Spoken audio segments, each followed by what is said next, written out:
Shalom sobat yang terkasih dalam Tuhan Yesus, kembali kita akan menyaksikan dan mengucapkan tentunya selamat datang kepada para murtadin yang mengenal Tuhan Yesus. Kesaksian ini tentunya akan memberikan pencerahan iman, kekuatan iman kepada kita orang-orang percaya bagaimana Ibu Lina Wijaya menerima Tuhan Yesus sebagai Tuhan dan Juru Selamat dalam hidupnya, di mana Ibu Lina ini bukan dari keluarga yang biasa-biasa saja. Beliau berasal dari turunan prajurit dengan didikan yang luar biasa kerasnya, namun menerima Tuhan Yesus sebagai Tuhan dan Juru Selamatnya. Bagaimanakah kisah kesaksian rohani ini? Langsung saja kita saksikan berikut video selengkapnya. Saya lahir di Jakarta dari keluarga militer. Nah, papi saya seorang militer dan sangat keras ya, keras dalam hal kebenaran dan disiplin biasanya. Saya anak bungsu perempuan dan saya sangat dekat dengan papi saya almarhum. Nah, papi juga sudah berpulang di usia 95 di tahun 2018 dan mami itu berpulang di tahun 2000 di usia ke-63. Itu. Tadi Bu Lina mention ya bahwa dilahirkan di dalam keluarga militer ya. Yes. Nah, apa sih yang diajarkan orang tua yang hingga sekarang tuh selalu diingat dan selalu diterapkan dalam hidup Ibu Lina sendiri gitu? Ya, yang saya selalu ulang-ulang juga buat semua, terutama diri saya. Papi saya itu selalu bilang, kalau kawan ditolong, kalau lawan ditodong. Itu rumus dalam dunia peperangan. Jadi tidak ada daerah abu-abu, tidak ada istilahnya pengkhianat di situ. Artinya sesuai dengan apa yang Alkitab sampaikan sih sebenarnya, ya katakan iya, tidak katakan tidak. Lebih dari itu berasal dari si jahat. Atau mungkin seperti yang Tuhan bilang. Nah, papi saya sepertinya menggunakan itu. Mau panas-panas sekalian, mau dingin-dingin sekalian. Kalau yang suam akan dimuntahkan. Wow. Saya anggap itu clear dan itu menjadi rema dalam kehidupan saya. Jadi kalau mau keras-keras sekali, kalau enggak ya udah abaikan sama sekali. Tapi memang dalam kesehariannya ada disiplin yang keras ya diberikan kepada anak-anaknya dari papi. Wajib tidur siang, pulang dan pergi harus wajib memberi salam. Itu ya, jadi semacam kayak kehangatan-kehangatan yang memang tadinya dipaksakan tapi sebenarnya itu memberi dampak kebaikan jangka panjang. Dan itu saya laksanakan juga dalam keluarga saya. Jadi dulu saya punya anak-anak itu satu hari itu berhak mendapatkan 4 pelukan. Karena pelukan itu membuat kita merasa dianggap dan dihargai ya. Merasa dibutuhkan lah. Nah itu. Jadi saya sih ingatnya seperti itu kalau masa-masa kecil disiplin-disiplin. Artinya bukan disiplin yang otoriter tapi disiplin dengan kasih ya. Ada kasih juga diselipkan oleh orang tua ya di dalam disiplin itu. Baik. Betul. Nah, Ibu Lina, sebelum menjadi mualaf, bagaimana sih hidup kekristenannya Ibu Lina sendiri gitu? Pada umumnya anak-anak muda ke gereja gitu aja, ikut papi mami aja. Kalau dulu tidak secanggih sekarang ya. Dan dulu itu tidak banyak anak-anak itu semandiri anak sekarang. Itu real fact, nggak bisa kita pungkirin. Jadi lebih banyak repetitif atau memang mendapat asupan. Nah, seiring waktu berjalan, baru itu menjadi satu perubahan. Karena memang zaman itu berubah, tuntutan berubah, teknologi juga mendukung untuk berubah. Jadi kalau ditanya bagaimana, ya mungkin rata-rata, saya yakin rata-rata kalau ada 100 orang angkatan saya yang usia di atas 50 ke atas, tanya deh kehidupanmu muda dulu seperti apa, whatever itu dia punya keyakinan apa ya, pasti semuanya flat. Ya, semuanya itu flat, karena memang situasi kondisi saat itu seperti itu budayanya, nge-flat aja. Nggak ada yang bergejolak demikian rupa. Nah sampai pada satu masa 10-20 tahun kemudian baru terjadi perubahan. Terutama ketika mulai ada ponsel ya.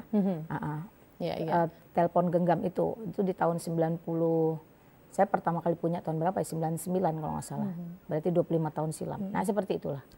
Artinya ya aja. Zaman dulu ya memang seperti itu ya, kita anak-anak tuh nggak terlalu yang punya pengetahuan yang luas juga gitu ya, kita ikutin apa yang orang tua katakan gitu ya Bu ya. Karena orang tua juga nggak menggali diri sedemikian rupa, hanya tertentu. Kalau kita survei mungkin dari 10 orang tua, paling hanya 1 yang concern betul-betul untuk pada saat zaman itu ya Bu ya. Di kala itu ya teman-teman.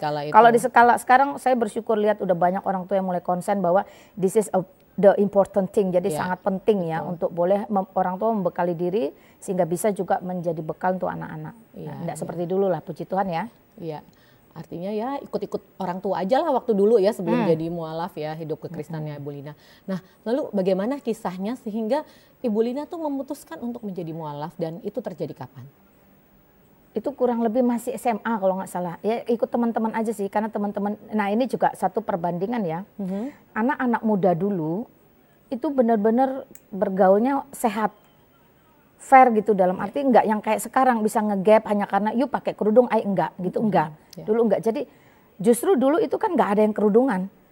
Kalau misalnya 10 orang kita kumpul perempuan itu ada satu itu udah aneh gitu ya, dulu aneh. Tapi sekarang terbalik, ada 10, 9 pakai satu yang aneh enggak gitu ya.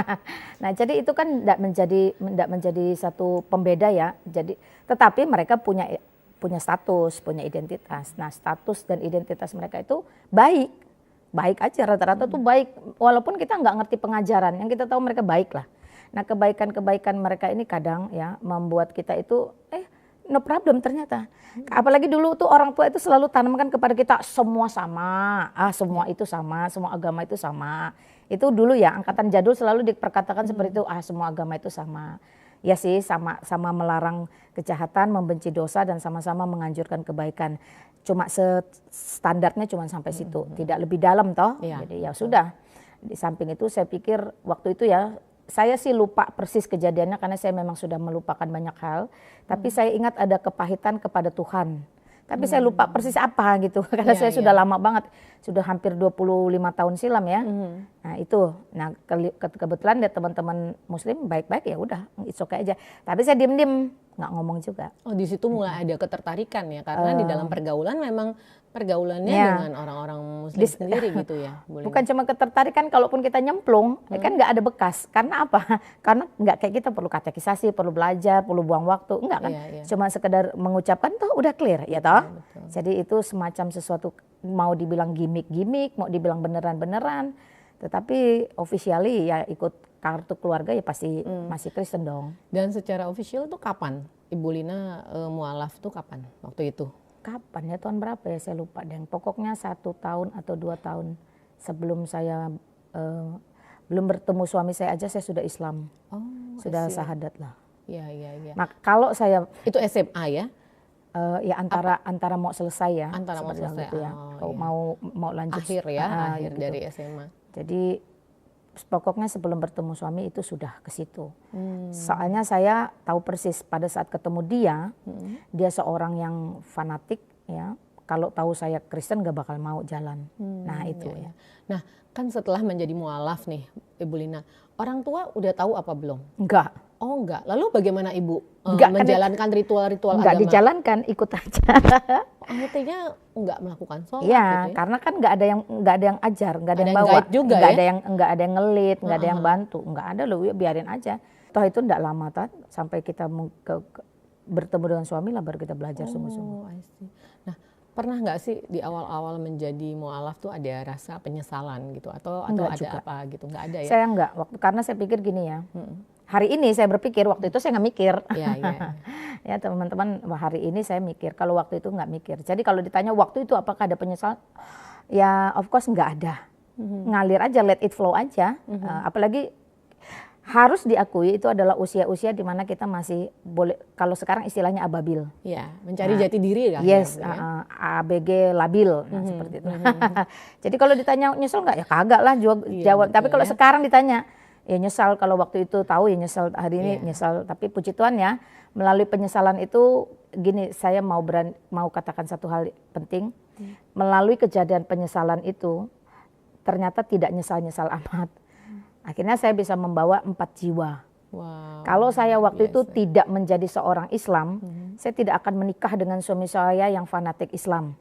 Itu pasti. Kalau saya tidak menikah dengan dia tidak diselamatkan. Dia dan keturunannya yang kami hasilkan. Jadi saya melihat ke situ aja sih. Jadi kalau boleh kutip Yusuf punya omongan, manusia, mereka-mereka yang jahat tetapi Tuhan ya memiliki tujuan yang baik. Nah itu. Nah, kapan orang tua mulai mengetahui bahwa Ibu Lina tuh sudah pada waktu itu ya sudah menjadi mualaf dan apa sih tanggapan mereka pada saat mengetahui itu? Puji Tuhan ya. Papi mami taunya pas saya menikah. Saya menikah nggak izin enggak restu juga. Karena saya merasa ya ini teman-teman ya, ini kesombongan anak muda yang terjadi kepada saya pada waktu itu. Jadi saya pikir saya masuk Islam aja enggak tanya, enggak izin kok. So kenapa saya harus merit tanya izin? Toh this is my life lah. It's my life gitu ya lagunya ya teman-teman ya. Jadi itu kesombongan anak muda zaman dulu yang sampai zaman sekarang pun sebenarnya masih terjadi. Masih ada, walaupun beberapa titik saja ya itu akhirnya. Jadi nggak pernah kasih tahu. Papi mami taunya ketika saya menikah resmi. Itu menikah di Jakarta? Enggak, kami menikah di tempat mertua saya, orang tua suami saya ya. Nah, setelah menikah ada foto wedding toh, ada foto akad nikah di KUA. Jadi saya mengirimi foto nikah di KUA, akad. Saya mengirimi foto resepsi, lalu saya menulis surat. Papi mami saya sudah menikah bla bla bla. Nah, papi saya tuh seorang militer yang sangat terbuka, bukan yang kuno kolot gitu, enggak. Dia cuma bilang kalau memang sudah resmi secara negara, dia nuntutnya secara negara dan agama, Bapak nggak bisa bilang apa-apa. Berarti kamu anak saya, dia juga anak saya. Jadi dari situ saya sebenarnya sudah belajar kasih sejati itu seperti apa. Jadi kasih sejati itu memang kasih Bapak kepada anak. Itu clear, tidak ada penolakan, tidak ada kemarahan, tidak ada kebencian, juga tidak ada pemukulan bahkan. Nggak ada, dan itu membuat saya juga mulai ya, sebenarnya bibit-bibit itu sebenarnya mulai, cuman kan memang kita harus lewati satu fase pembuktian kalau saya boleh bilang ya. Manusia itu butuh pembuktian. Dan itu kebebalan kita seperti bangsa Israel, apa-apa minta dibuktikan, nggak bisa langsung trust gitu ya. Ya udah, jadi tapi itu mengalir terus dan itu membuat saya semakin mengerti kasih itu apa sih? You mau apain juga saya tetap tidak terkondisi. Nah, saya jadi belajar bahwa kasih adalah di mana kita tidak terkondisi, respon kita, reaksi kita atas apapun yang orang lakukan. Mau bikin baik kita nggak jadi besar kepala, mau bikin jahat nggak bikin kita jadi penjahat. Nah itu kasih. Jadi kasih itu adalah satu feedback yang tidak terkondisi oleh situasi dan kondisi. Jadi dia tetap aja. Papi saya itu tetap. Jadi itu yang dibuktikan oleh itu yang papi saya ngomong. Bu Lina sendiri ya. Jadi saya dengan suami datang nggak ada rasa takut. Nggak ada rasa takut sedikit. Dan pernikahan itu terjadi di tahun 95. Yes. 1995 ya Bu ya. Nah Ibu menikah dengan seorang muslim. Nah selama membina rumah tangga, apa yang Ibu Lina alami? Susah ada, senang ada, namanya rumah tangga ya. Pastilah ya asam dan garam kan. Ayo teman-teman puji Tuhan ya. Jadi pernikahan itu satu pernikahan yang diikat oleh banyak aturan. Tapi dari seluruh aturan itu at least tidak ada yang namanya kasih, tidak ada yang namanya sukacita, tidak ada yang namanya damai sejahtera. Sedangkan 3 unsur ini adalah unsur utama yang setiap hari ya at least harus kita nikmati, kita dapatkan ya. Itu nggak bisa enggak. Jadi waktu itu 3 unsur yang paling utama ini aja nggak berlaku. Tahun pertama, tahun kedua, lahir anak 1, lahir anak 2 itu enggak. Jadi kalau apa yang dialami, ya itu tadi bukan cuma hampa, bukan cuma gersang. Jadi life without Jesus is like a donut. Ya, like a donut ya. It's a hole in the middle of your heart. Yaitu yang namanya hampa, itu yang namanya boring, itu yang namanya kosong, itu yang nggak pernah bisa diganti dengan tanah berapa hektar, mercy berapa biji, ya nggak bisa. Nah jadi itu pertama ya dari dalam diri yang orang tidak lihat. Itu toh enggak terlihat toh. Yang orang lihat, yang orang bisa tahu saya sedang rasakan itu yang pasti ya beberapa hal-hal negatif ya. Misalnya KDRT itu pasti. Hal-hal yang seperti itu akhirnya membuat saya itu berpikir Allahnya ini benar-benar adil atau enggak. Kalau Allah adil kok hukumnya banyak memberatkan saya ya. Kalau hukumnya banyak memberatkan saya protes dong. Kenapa saya dilahirkan jadi perempuan? Jadi laki-laki aja sekalian gitu ya. Jadi Tuhan itu baik. Saya tidak pernah dipanggil atau diubahkan dengan cara-cara yang spektakuler. Wow, misalnya sakit disembuhkan, utang miliaran dipulihkan, atau mimpi, enggak.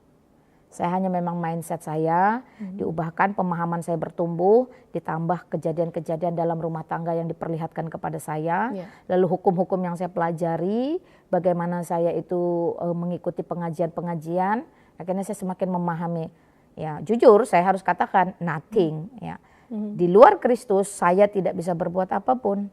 Tanpa Kristus benar-benar hampa. Bisa jadi kalau itu berkelanjutan pasti juga saya akan binasa. Nah, ini yang sangat mengerikan ya. Nah, itu sejak tahun kapan tuh Bu Lina di dalam pernikahan mulai merasakan hal-hal seperti itu? Sejak tahun keberapa dalam pernikahan gitu? Sebenarnya sejak pertama. Sejak awal berarti ya? Sejak awal itu misalnya gini ya, kalau kita tuh nggak cocok ya, nggak suka gitu ya, kita tuh nggak boleh ngomong. Jadi maksudnya tuh nggak merdeka, dijajah secara psikis, gimana sih ngomongnya? Iya. Artinya dijajah memang firman Tuhan juga mengajarkan seorang istri harus tunduk kepada suami, tetapi bukan secara bebas untuk di KDRT atau apapun. Enggak, itu ya maksudnya. Kalau mau comparing sama Alkitab ya berbanding terbalik. Alkitab jelas mengatakan, hai suami kasihilah istrimu, sama seperti Kristus mengasihi jemaat. Hai istri tunduk patuh kepada suami, sama seperti jemaat tunduk patuh kepada Kristus. Sekali lagi yang menjadi soko guru adalah Kristus, bukan manusianya. Saya tidak berkiblat kepada suami saya, dia juga manusia berdosa dan lemah. Suami saya juga nggak punya hak sakiti saya. Nah, ya toh dia juga sebenarnya banyak kesalahan. Tetapi sekali lagi ajaran itu menentukan kelakuan. Jadi kalau ditanya sejak kapan? Sejak semula. Sejak awal pernikahan. Itu hanya misalnya salah penulisan dalam undangan pernikahan untuk resepsi, kita protes, habis itu. Nggak bisa diapa-apain. Jadi akhirnya memang bahwa istri adalah budak suami itu terjadi, berlaku. Nah, dengan posisi sebagai budak, yuk bisa apa? Yuk bisa terima-terima kayak aja kalau orang Jawa bilang. Nah, itu yang membuat kita lambat laun mulai, this is something wrong. Ini pasti salah. Ada yang salah, ya. Pelan-pelan, dan itu akumulatif. Akhirnya menjadi satu bom yang membuat kita berani mengambil keputusan besar. Enough, cukup, nggak boleh lanjut lagi. Nah, momen apa tuh? Karena kalau saya dengar ya, bahwa momennya itu adalah ketika ibunda meninggal ya. Di situ sepertinya momen di mana Ibu Lina memutuskan untuk mulai kembali hidup dalam kekristenan gitu. Ya, jadi memang apa ya? Saya mohon maaf ya teman-teman, saya karena ini kejadian yang saya alami satu fase dalam kehidupan saya. Jadi ini tidak bisa diganggu gugat, apalagi ini mau diprotes, di demo atau didelik, nggak bisa. Karena ini memang satu fase dalam sebuah kehidupan saya yang saya benar-benar alami. Penderitaan itu bukan hanya secara fisik. Kalau fisik semua orang rasanya bisa tanggung lah ya, ya toh? Luka tinggal kita obatin beres. Tapi kalau secara psikis, menimbulkan traumatik yang kontinu terus-menerus itu, kalau bukan karena kemurahan Kristus, enggak ada satu orang pun bisa keluar dari kubangan itu. Itu aja, saya sudah benar-benar sampai kepada level hopeless. Nggak ngerti nih mau ngapain. Kita nggak memiliki kebebasan, kita nggak bisa explore, apa yang diteladankan, yang dicontohkan itu jauh dari panggang daripada api, yang katanya konteks samawa, sakidah, mawadah, warohmah itu kagak ada, nggak ada. Ya, saya bilang samawa itu adalah kasih, damai sejahtera dan sukacita. Itu nggak ada. Lalu apa yang mau dibangun? Apa yang mau kita kejar? Apa yang mau kita wariskan? Apa yang mau kita perlihatkan? Apa yang mau nanti kita generasi demi generasi nikmati? Saya enggak mau anak perempuan, cukup saya yang rendah, cukup saya yang hina, cukup saya yang siksa, cukup saya yang secara psikis itu benar-benar terzolimi, terjajah, tidak ada kemerdekaan. Tadinya waktu saya muda, saya lihat baik-baik saja. Akhirnya saya mengerti bahwa itu semua adalah manipulatif. Bahwa saya yakin bahwa itu semua adalah sesuatu yang ditutup-tutupi. Tapi ke dalam, coba masuk ke dalam, menjadi pemain di dalam, pelaku di dalam, penikmat di dalam, korban di dalam, you akan tercengang-cengang. Ya. Kalau bisa ngomong itu, Tuhan, saya nggak mau jadi perempuan. Jadi nggak ada rasa syukur lagi jadi perempuan itu. Nggak ada rasa syukur menjadi perempuan. Yang ada adalah beban dan menuntut Tuhan untuk saya jadi laki-laki saja. Nah, lalu saya berpikir kalau saya sehina ini, serendah ini, semenderita ini, nanti anak laki-laki saya itu nyontoh apa? Nanti anak perempuan orang akan seperti saya. Saya sendiri nggak mau. Ya, lalu bagaimana mungkin saya sadar, tahu dengan pasti kelak anak saya laki-laki itu akan memperlakukan anak perempuan orang dengan cara yang sama. Bisa jadi dalam dirinya enggak mau, bisa jadi suami saya juga enggak mau. Tetapi karena ajaran menentukan kelakuan, akhirnya dia terdorong untuk melakukan. Namanya juga ajaran, apalagi dari kitab suci. Mau bilang apa, ya toh? Nah, jadi dilemanya di situ. Lalu bagaimana? Bagaimana enggak bisa bagaimana. solusinya hanya bisa datang dari Allah. Kalau bukan dari Allah nggak bisa, nggak kelar-kelar. You mau salahkan suami bilang, ikut ajaran. Betul. Itu kitab suci loh. You mau bilang apa? Nah, kita bilang, itu nggak manusiawi. Itu pokoknya ajaran. Jadi kita putar-putar balik lagi ke situ. Nah itu sesuatu yang insiks ya, sakit jiwa menurut saya. Nah itu akhirnya menuntut saya ketika mami saya meninggal dunia, saya baru ngeh. Orang Kristen kalau meninggal dunia yang mati kagak perlu didoakan. Sudah clear, keselamatan dijamin di dalam Tuhan. Nggak perlu kita jungkir balik setengah mati, doakan dia, nggak perlu. Lalu untuk apa ibadah? Ibadah untuk menghibur keluarga yang ditinggalkan. Dan itu pun tidak perlu berlarut-larut. Semua orang harus wake up, life must go on. Gitu? Nah itu membuat saya terbuka, saya seperti tertempeleng. Mami selama hidup nggak pernah mengajarkan sesuatu yang wow. Tetapi yang saya tahu selama saya masih hidup serumah dengan beliau, beliau pasti bangun di jam 2 subuh setiap hari sejak saya mengerti apa itu baca Alkitab dan berdoa. Jadi kalau jam 2 malam itu sampai hari ini saya sudah terbiasa akan bangun untuk buang air kecil. Jadi kalau saya pergi lewatin mami saya di ruang tengah, dia lagi baca. Selesai buang air kecil, saya lewatin lagi, dia pasti sedang berdoa. Itu membekas di otak saya. Itulah yang membekas di otak saya, itu yang membuat saya berpikir, mami saya wariskan sebuah gambaran yang seperti itu. Gak pakai kata-kata. Lalu saya kalau pergi, dengan situasi kondisi yang rentan KDRT, saya benar-benar mati. Saya wariskan apa untuk 2 anak laki-laki yang kelak ke depan akan jadi imam atau jadi pemimpin. Wah kacau ini, saya langsung bilang, wah kacau ini Lina, lu kacau lu, nggak kenal Tuhan yang benar, nggak ngerti Tuhan yang benar, mau wariskan apa ke anak-anak, kamu nggak adil. Saya mulai menuntut bahwa diri saya mulai tidak adil. Ketika saya mendapatkan warisan yang berharga dari mami saya sendiri tidak pernah tahu saya bisa wariskan apa kepada anak-anak saya. Ini sesuatu yang mengerikan yang kedua, yang akhirnya membuat saya itu tertekan, benar-benar tertekan. Nah itu yang membuat saya akhirnya benar-benar ada sesuatu tindakan yang harus segera kamu ambil. Sebelum kamu benar-benar mati. Momennya di saat ibunya meninggal. Itu titik balik saya. Titik balik saya yang membuat saya benar-benar harus bergumul. Nah itu tidak mudah ya. Itu. Setelah itu kan Ibu Lina kembali di dalam kehidupan sehari-hari ya. Ada waktunya Ibu Lina mulai goyah tentang agama barunya ini. Apa yang terjadi dengan Ibu Lina ketika itu? Situasi dan kondisi. Saya jawabnya gini aja. Itu sama seperti menghadirkan neraka dalam rumah tangga. Saya rasa itu cukup lah. Itu dalam banget. Itu. Teman-teman bisa image sendiri lah gimana menghadirkan neraka di dalam sebuah rumah tangga seperti itu. Nah setelah itu Bu Lina, kan itu nggak bisa ditahan lagi ya, keinginan untuk kembali hidup di dalam kekristenan. Nah itu kapan Ibu Lina mulai ungkapkan itu, berani gitu mengungkapkan itu kepada suami gitu? Saya nggak gini, saya dididik tuh sama papi saya tuh harus tanggung jawab. Jadi you kalau udah ambil keputusan, you mesti jalan terus, nggak bisa tarik mundur dan you mesti tanggung jawab. Jadi saya begitu masuk Islam saya nggak pernah ngomong, dalam keadaan kesulitannya saya juga nggak pernah ngomong, mengambil keputusan menikah saya nggak pernah ngomong, apapun kesulitan di dalam saya juga nggak pernah ngomong. Jadi memang itu sudah dididik untuk belajar bertanggung jawab. Termasuk ketika saya memutuskan untuk kembali ke Kristen pun saya nggak pernah ngomong ke orang tua, saya ngomongnya ke suami saya. Saya kalau ditanya persisnya kapan itu otomatis saya sudah sangat lupa ya. Tapi tidak jauh-jauh lama setelah kematian mami saya itu membuat saya memang harus bersegera. Karena kalau memang Lina time is over, nah ya sudah nggak bisa apa toh. Jadi saya harus bersegera. Jadi memang ada satu momen kengerian ketika saya mengambil keputusan yang sangat radikal dan berani berkata kepada suami saya, Papa saya berhenti menjadi Islam. Wah, kalimatnya sependek itu saja.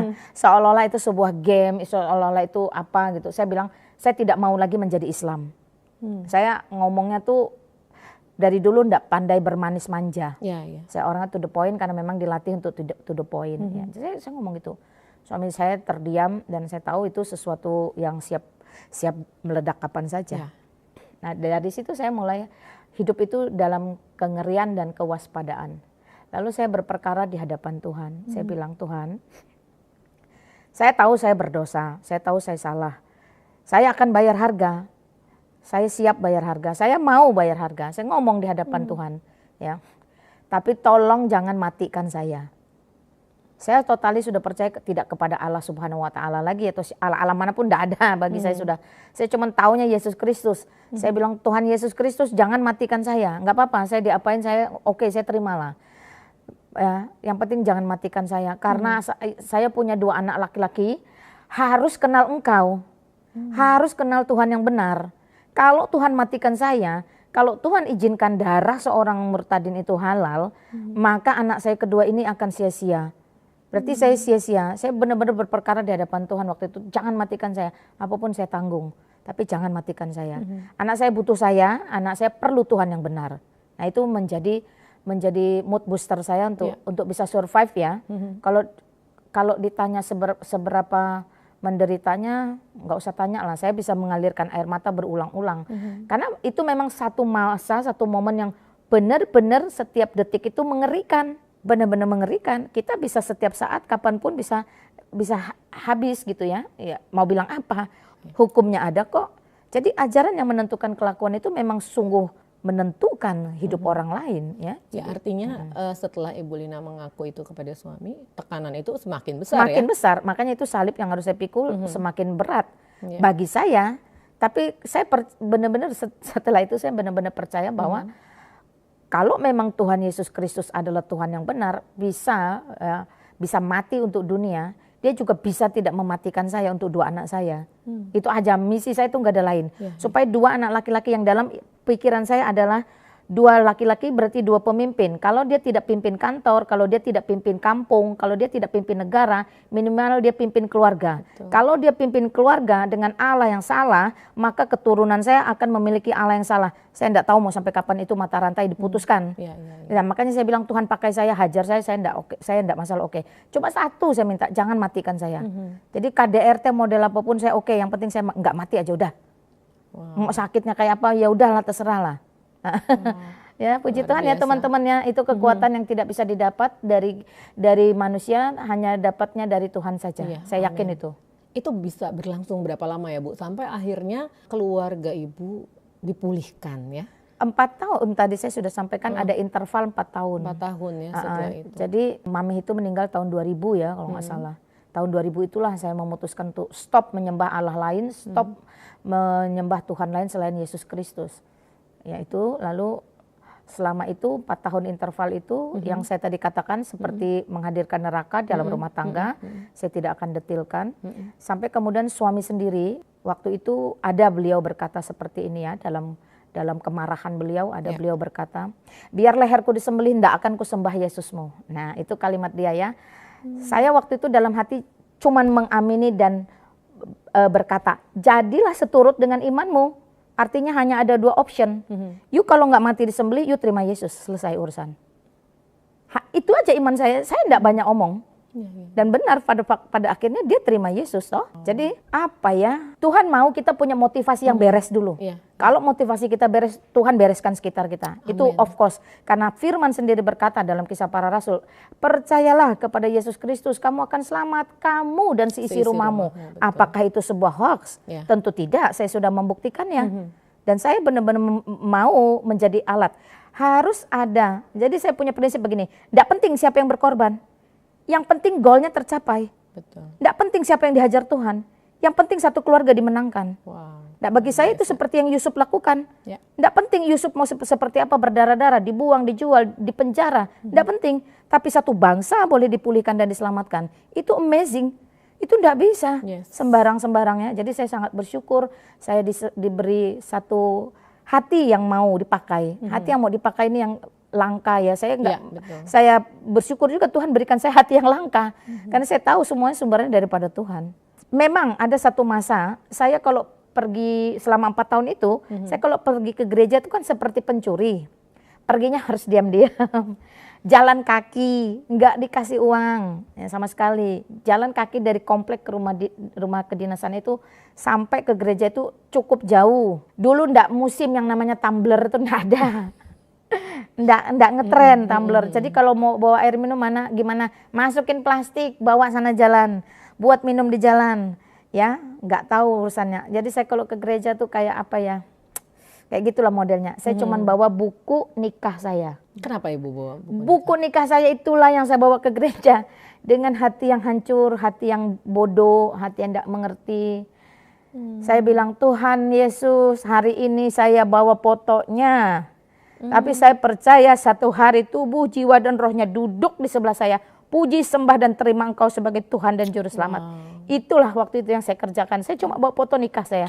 Karena akte nikah KUA saya itu kan kecil, bisa dikantongin. Kalau kita akte catatan sipil kan kayak piagam. Nah itu saja yang saya bawa. Setiap hari saya imani, saya bawa fotonya Tuhan.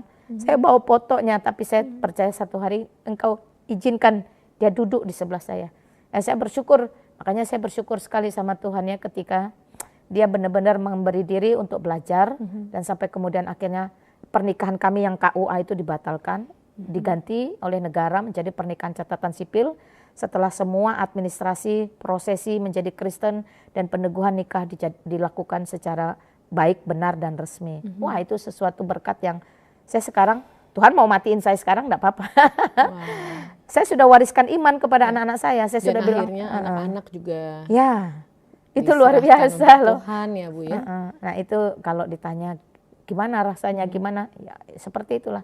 Perjuangan yang tidak mudah dan saya percaya kalau ada orang-orang yang seperti saya kala itu, tolong beri mereka kesempatan. Ya, amin. Ya. Dan setelah itu saya ingat tadi cerita Ibu Lina, bagaimana Ibu Lina berkata, saya nggak mau punya anak cewek. Betul. Tetapi setelah Ibu Lina kembali kepada kehidupan kekristenan, dipulihkan bersama suami, Ibu mendapatkan anugerah anak perempuan ya Bu ya. Puji Tuhan luar biasa sesuai dengan doa Ibu gitu. Ya, saya memang suami justru ketika sudah Kristen dia bilang, Mama boleh nggak melahirkan satu kali lagi? Anak sulung saya udah umur 10 tahun lebih, anak dua saya udah umur 8 tahun lebih.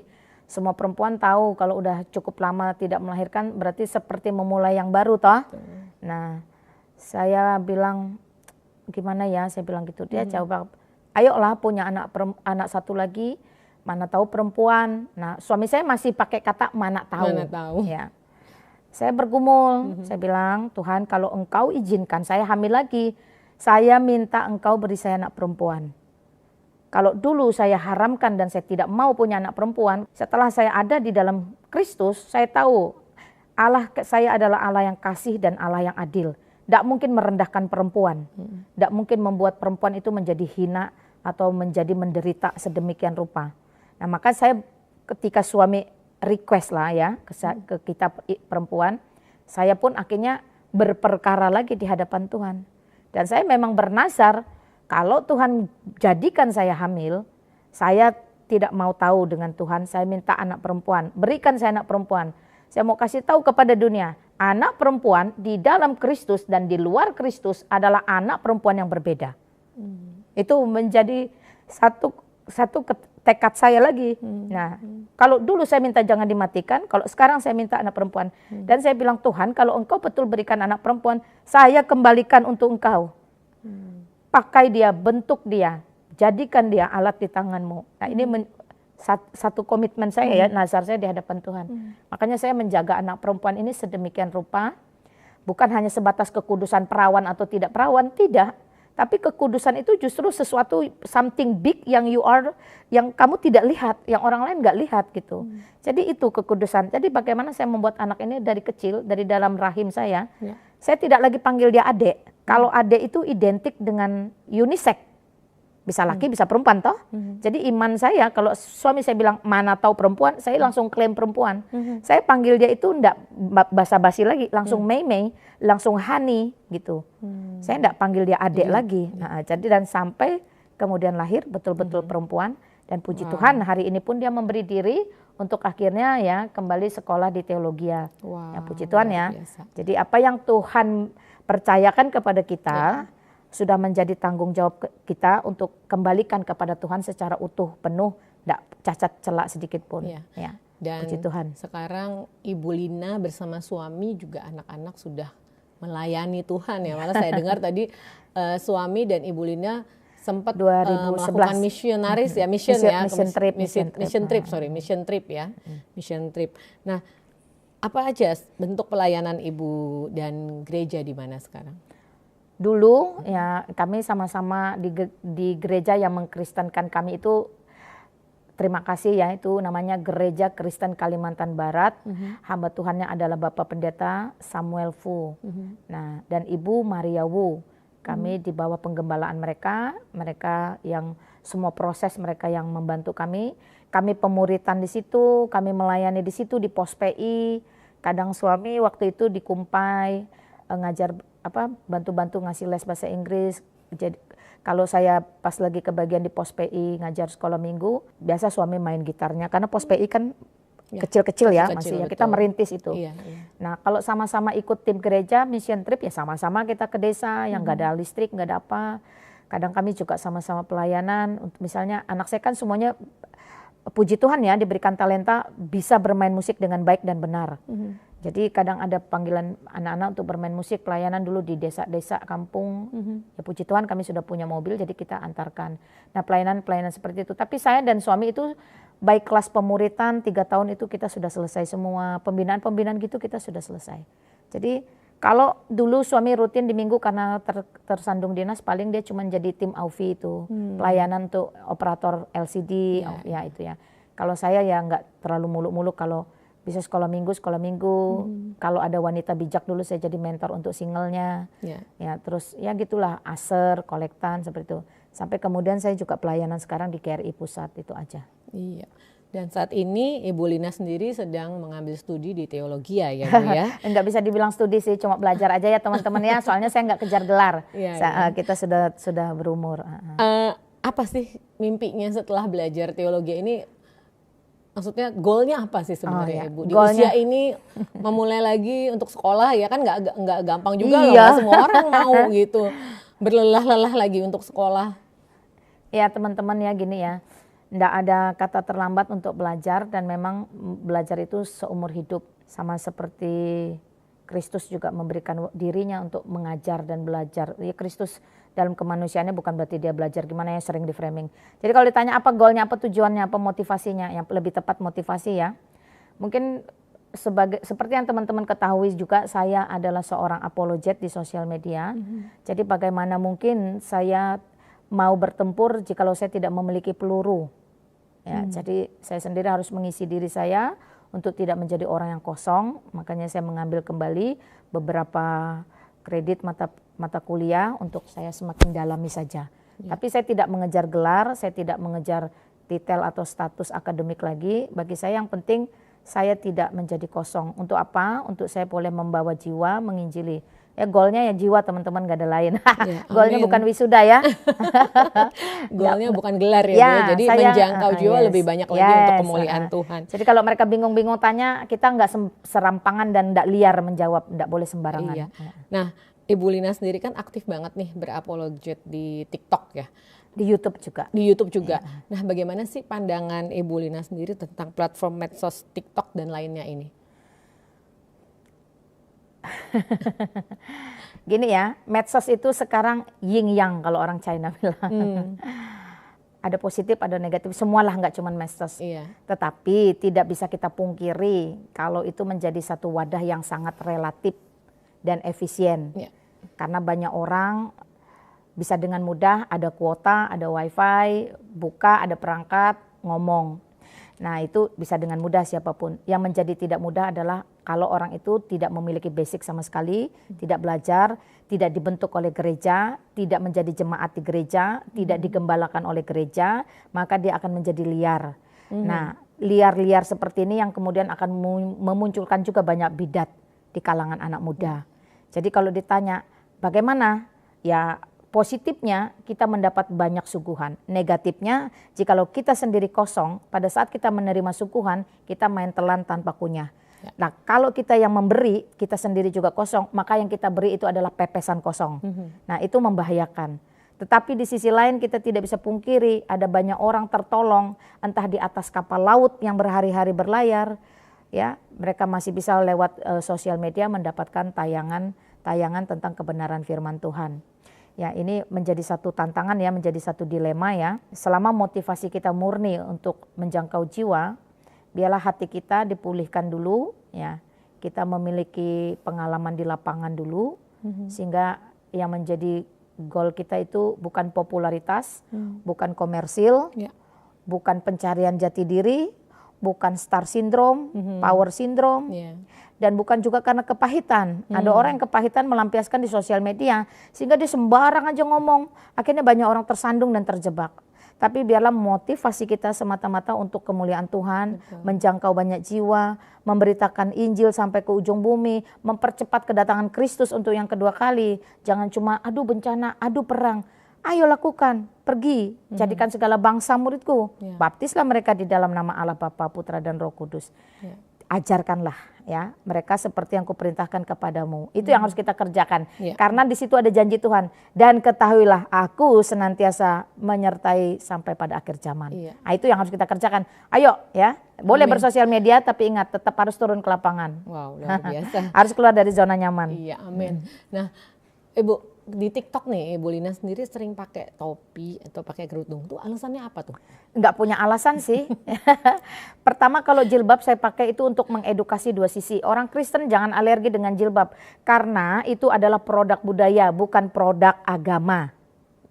Ya, di Kejadian pasal 50, Kejadian 24 ya. Kalau nggak salah ayat 56. Kalau saya salah tolong dikoreksi teman-teman ya. Semoga saya nggak salah. Itu di situ diperkatakan Ribkah itu sudah bertelekung. Ya, jadi telekung sudah digunakan oleh wanita-wanita Israel. Dalam hal ini dicatat adalah Ribkah. Dalam perjanjian baru di 1 Korintus 11 juga ya diperkatakan tentang kerudung. Ya. Saya punya kelemahan menghafal, tapi saya tahu apa yang saya sampaikan dari Alkitab. Ya, makanya saya mohon dikoreksi. Dan saya disclaimer ya teman-teman, ini selalu saya bawakan dalam lab saya. Dan di dalam Korintus diperkatakan, ya, tetapi di ayat ke-16-nya itu jelas bahwa itu tidak menjadi sebuah keharusan atau kewajiban. Karena dalam konsep iman Kristen tidak ada istilah aurat. Apa itu aurat? Nah, jadi saya hanya mengedukasi yang Kristen jangan alergi, yang Muslim jangan mengklaim itu miliknya. Karena pada faktanya kekristenan sudah ada duluan di muka bumi sebelum keislaman itu muncul. Jadi wanita-wanita Kristen Arab sudah ada di tengah-tengah dunia, kemudian wanita-wanita Islam Arab baru muncul. Jadi tidak boleh mengklaim, itu sebab negara tidak mengeluarkan undang-undang atau peraturan bahwa itu hanya boleh dipakai oleh agama Islam, oleh wanita Islam saja. Nah ini penting untuk diedukasi supaya orang itu tidak salah kaprah. Yang Kristen jangan, alergi jijik banget, Alkitab lu catat loh. Kan seperti itu toh. Nah yang Islam juga boleh itu punya kami, jangan pakai, jangan niru, jangan nggak bisa. Itu produk budaya dari Israel, bukan produk agama. Nah jadi kita penting mengedukasi. Nah kalau topi saya cuman mungkin style aja ya. Saya dari dulu suka topi, suka pasmina, suka yang seperti itulah ya untuk kepala. Jadi koleksi topi, aku peluk banyak juga, ya, banyak banget. Sering saya itu dulu waktu baru-baru saya live itu sering saya bagi-bagi kan sisa-sisa yang lama ya. Saya bagi-bagi aja. Kalau ada yang mau ayo, banyak juga yang minta akhirnya kan. Ya puji Tuhan lah bagi-bagi berguna ya jadinya ya Bu. Nah Ibu setelah kembali sebagai penganut Kristiani ya, bagaimana perasaan Ibu? I am free. Ya teman-teman ya puji Tuhan ya. Kita menjadi manusia yang bebas. Bebas dalam arti kita tidak lagi hidup di bawah kutuk dosa. Sehingga kita memiliki yang namanya self control. Karena buah-buah roh salah satunya adalah penguasaan diri. Nah puji Tuhan ya teman-teman kalau dulu nggak ada. Nah terus bonusnya apa? Bonusnya bukan hanya damai sejahtera, sukacita dan kasih yang melimpah ya. Bonusnya yang lebih paten, pakai bahasa paten, itu keselamatan. Karena Yesus Kristus sendiri yang berkata, I am the way, the truth and the life. No one, ya, kata-kata no one itu jelas. Jadi akulah jalan dan kebenaran dan hidup. Tidak ada satupun yang bisa sampai kepada Bapa jika tidak melalui aku. Kalimat jika tidak melalui aku itu sudah fix, no debat. Kalau dulu tiap hari saya minta ditunjukkan jalan yang lurus dan benar, nyari kagak nemu-nemu. Yesus Kristus dengan penuh kuasa berkata, I am the way, the truth and the life. Ya, jadi itu sangat clear, sangat jelas ya. Jadi kalau ditanya apa perasaannya, of course saya merasa sangat merdeka. Suami tidak memiliki ajaran lagi, istri boleh di KDRT, bahkan ajarannya jelas. Suami-suami yang tidak bijak, doanya pun terhalang bahkan ya toh. Makanya jadi suami-suami lebih kasih kepada keluarga, kepada istri. Saya juga yang dulu dengan mudah mengeluarkan kalimat-kalimat kebun binatang. Nah, tapi puji Tuhan ya, pola-pola yang berantakan itu akhirnya saya dibongkarkan dan dibenarkan dengan pola apa yang dicatat dalam Kejadian sampai Wahyu. Dan saya sangat bersyukur sekali lagi Puji Tuhan, haleluya. Jikalau bukan Dia yang mengeluarkan saya dari kegelapan, sampai kapanpun saya tidak akan bisa hijrah keluar dari kegelapan. Karena itu murni anugerah daripada Tuhan. Wow. Ya, itu murni anugerah, bukan usaha. Enggak bisa saya, enggak ngerti saya caranya keluar. Ini rasanya saya dengar Ibu ngomong nih, saya rasanya pengen tepuk tangan yang kenceng nih. Berasa energi, Tuhan, energi Tuhan Yesus semangatnya itu luar biasa ya Bu. Nah, baik Ibu, terakhir nih Bu ya, walaupun masih banyak sebenarnya yang pengen kita perbincangkan, tapi karena waktu kita harus selesai sampai sini. Terakhir Bu, apa sih pesan-pesan Ibu kepada anak muda Kristen supaya tidak mudah meninggalkan imannya? Ya buat anak-anakku ya, yang ku kasihi, teman-teman semua, bapak-bapak, ibu-ibu yang punya anak muda, ya punya ponakan, punya adik, punya sepupu. Pertama dulu, kalau Tuhan izinkan dia mengembara keluar, tolong. Alkitab sudah mencatat bagaimana anak yang hilang itu tidak pernah dibenci. Bapaknya ditulis di situ sangat sedih, bukan sangat marah. Jadi sedih, bukan marah. Jangan tolak, jangan benci, jangan marah dia, jangan buang dia. Karena ketika dia kembali, ya Alkitab sudah menceritakan apa yang harus dilakukan. Itu clear dulu. Kalau Tuhan izinkan ya, ada yang mengembara. Seperti saya dulu. Papi saya tidak pernah menolak saya. Tidak pernah mau bunuh saya. Tidak pernah apapun saya. Tidak pernah merasa, kamu anak kurang ajar, mengkhianati. Tidak pernah sama sekali. Nah itu yang terjadi. Nah buat yang belum mengembara sama sekali, baru mau coba-coba, baru mau dengar-dengaran, saya mau kasih tahu kamu satu hal. Tanpa Kristus hidupmu pasti berantakan. Karena hanya Dia adalah terang dan kehidupan itu sendiri. Tanpa Kristus kamu pasti berjalan dalam kegelapan. Tanpa Kristus kamu pasti akan merasakan penderitaan yang tidak habis-habisnya. Saya jamin itu karena saya pernah mengalami hidup tanpa Kristus. Ketakutan, kengerian, kebodohan, kehinaan, semua itu akan kamu alami. Nah kalau sampai kamu masih tetap terobos, ngotot, hati-hati. Di Wahyu dikatakan, barang siapa ku kasihi, ya. Ingat kata-kata barang siapa itu individual demi individual. Jadi kalau kamu tidak dikasihi, kamu dibiarkan, kamu binasa. Selesai urusan. Jadi jangan kamu pikir dengan coba-coba, someday, sometimes saya mau bertobat, saya mau balik. Belum tentu. Ketika kamu baru ngomong someday, malam itu kamu mati, kamu dalam keadaan binasa. Clear ya. Jadi jangan coba-coba terobos. Ketika kamu terobos, belum tentu kamu bisa kembali. Kalau kamu dikembalikan seperti kitab Wahyu tadi, barang siapa ku kasihi, ia akan ku tegur dan ku hajar. Nggak main-main teguran dan hajaran Tuhan. Kamu akan berdarah-darah, nangis bombay nggak habis-habis. Ya, saya mengalami itu. Nangis bombay nggak habis-habis. Puji Tuhan tidak dimatikan Tuhan. Coba kalau dimatikan Tuhan. Kalau saya dimatikan Tuhan, sudah pasti saya binasa. Anak cucu keturunan saya pun akan binasa. Sudah pasti. Karena firman mengatakan hanya Yesus Kristus itu satu-satunya juru selamat. Satu-satunya cara kita untuk bisa bertemu dengan Allah, tidak ada cara lain.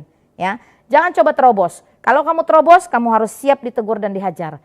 Kalimat terakhir dari ayat itu harus lengkap. Karena itu relakanlah hatimu. Tuhan akan tuntut kamu hati yang rela, dan hati yang rela itu tidak mudah. Selama kamu pakai logika manusia, kamu tidak akan pernah punya hati yang rela. Hanya logika Allah yang mampukan saya memiliki hati yang rela. Tanpa logika Allah, saya tidak pernah rela dipukul, dimarahin, tidak dinafkahi lahir batin, dan seterusnya. Jadi teman-teman, anakku, pemuda-pemudi, jangan coba-coba terobos. Sekali kamu terobos, hidup tanpa Kristus, maybe yes, maybe no. Ya. Baik, luar biasa Bu Lina. Terima kasih atas bincang-bincang siang hari ini. Terus menjadi garam dan terang bagi dunia ya. Dan saya berdoa supaya Bu Lina diberikan kesehatan dan semangat yang tetap menyala-nyala. Perlindungan yang ekstra dari Tuhan ada buat Ibu Lina dan sekeluarga. Ya, doakan saya terkait pelayanan saya hari ini sebagai penginjil jalanan.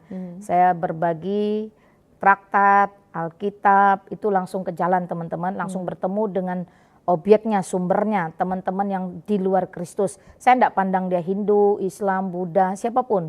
Selama saya berbincang dan dia belum mengenal Kristus, belum menerima Kristus, saya akan berhutang terus untuk memberitakan kepada dia bahwa tanpa Kristus semuanya itu sia-sia. Doakan karena ini pelayanan lapangan yang cukup beresiko. Ya. Luar biasa, puji Tuhan untuk kesaksian iman dari Ibu Lina Wijaya.